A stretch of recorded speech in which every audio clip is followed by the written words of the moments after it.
Ok, so sorryបងប្អូនទាំងអស់គ្នាខ្ញុំមានវីដេអូចែកម្លែកមួយតើតើនឹងការ print ប្លង់ក្នុង layout ហើយខ្ញុំព្យាយាម simplify ឲ្យទៅនេះអូខេឥឡូវដើម្បី set up បណ្ដាបានយើងទៅ check ទៅលើຂະຫນាត់ចំមុនសិនជាវាមានការខុសអញ្ចឹងខ្ញុំបានប្រកាសឲ្យអស់ហើយចុចអូខេមកអូខេតមកទៀតខ្ញុំចូលមកកាន់ពាក្យថា layout នេះហើយតាមពិតវាដំបូងចំណុចថ្មីគឺបែបនេះជាមកគឺវាថ្មីគឺបែបនេះដូចជាមកបែបហ្នឹងអញ្ចឹងខ្ញុំច្រែកជាកំណត់ខ្ញុំឲ្យលុបចោលទាំងអស់ទៅហើយខ្ញុំយើងស្ដាប់សថ្មីអូខេអញ្ចឹងយើងត្រូវការបន្ទោះមួយសិនបន្ទោះយើងគឺ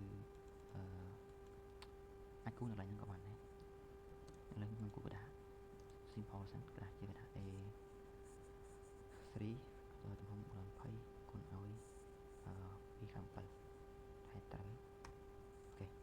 អញ្ចឹងទំហំក្តារគឺប៉ុណ្ណឹងអញ្ចឹងឃើញថា scale នេះឆ្ងាយមែនតើអូខេអញ្ចឹងខ្ញុំឡើយខ្ញុំអបសិតវា5ទៅអូខេហើយខ្ញុំមូវិញ5មកចុងឡើងក៏បាន10ព្រោះយើងត្រូវការ print កັບកន្លែងហ្នឹងអូខេហើយឡើយខ្ញុំអត់បានអត់ច្បាស់ទេដាក់បានសិនមកដើម្បីមកខាត់ពេលអូខេអញ្ចឹងហ្នឹងជាក្តារទំហំក្តារ A3 របស់យើងហើយអូខេនេះ2.7ហើយនេះ4 420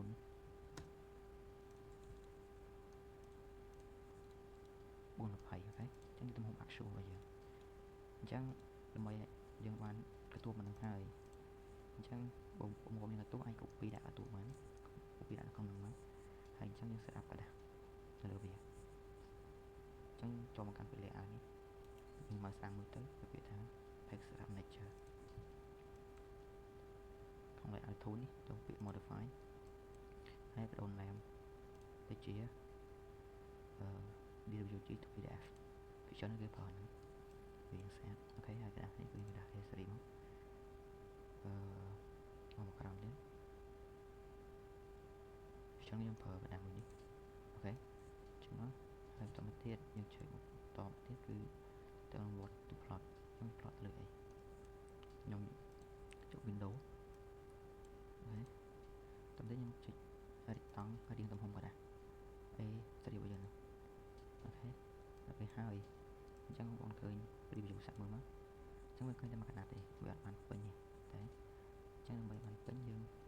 ខ្លាញ់ពាក្យកន្លែងនេះគឺថា plot scale និយាយថា fit to paper អញ្ចឹងគឺ fit ទេអញ្ចឹងពីយូរទៀតមកគឺវាពេញកណ្ដាស់ល្អតែម្ដងអូខេអញ្ចឹងម្ដងឡើងម្ដងគឺតើតើនឹងline standard យើង print ចេញអញ្ចឹងនេះគឺ color ធម្មតាដែលយើងដាក់ពណ៌គឺចេញពណ៌ហ្នឹងហើយ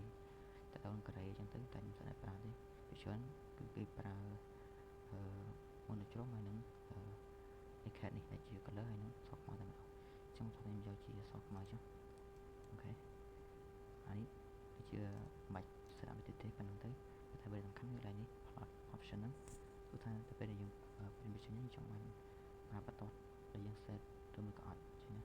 ស្អីយើងដោះទៅប្លង់យើងគឺprint មកអត់មានបន្ទាត់ទេតែបើយើងគ្លីកវានឹងមានបន្ទាត់អូខេអញ្ចឹងខ្ញុំគ្លីកមកឲ្យមានបន្ទាត់ទៅ